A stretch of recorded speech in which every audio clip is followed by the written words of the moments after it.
My name is Bridget. I was born here in Bellevue and raised in Kenmore. My parents are very loving, even if it doesn't seem like that all the time. It didn't look that bad, but underneath the surface there were a lot of problems. When I was 13, I kind of got into an abusive, destructive, unhealthy relationship. In 8th grade, he introduced me to drugs. I don't remember much of my 8th grade year. It was November, and he had been arrested. There was this person that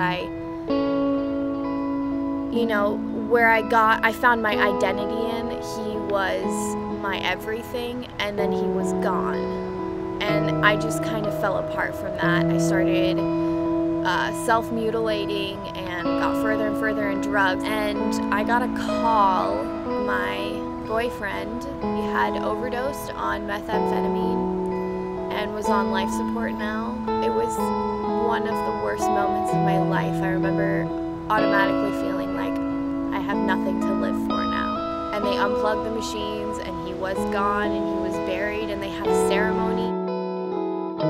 There wasn't really an option to go to the high school. I wasn't exactly welcome there. Heard about this school called Eastside Academy that was for people like me.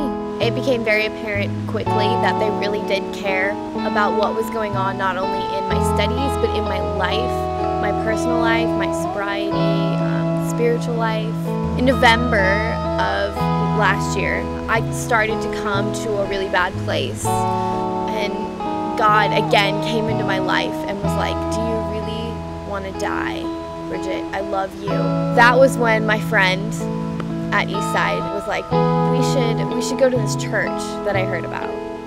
I was hungry for more.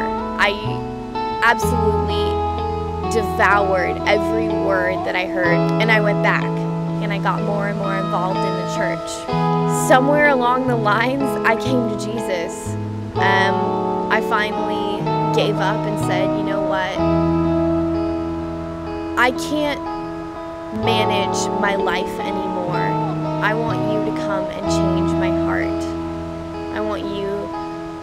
I want to accept the salvation that you have given me. I applied for mentors, and I got Kate and Jason, and we hit it off like immediately. One time at the table, and her and I just were able to have a conversation, and she just opened up about her whole story and testimony. And it was the first time that I kind of caught a glimpse of what God was doing on her heart.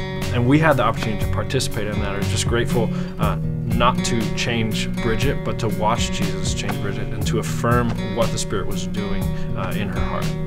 The recovery teacher at my school, Gabe Davis, took a van of kids to the Easter service that weekend. We were sitting up there worshiping and singing songs, and they said, you know, anybody who wants to get baptized can come down now and we'll baptize them. And I was like, I'm gonna do it. I'm gonna get baptized today. It was the greatest feeling ever to be like, I am faithful to Jesus, and I proclaim that.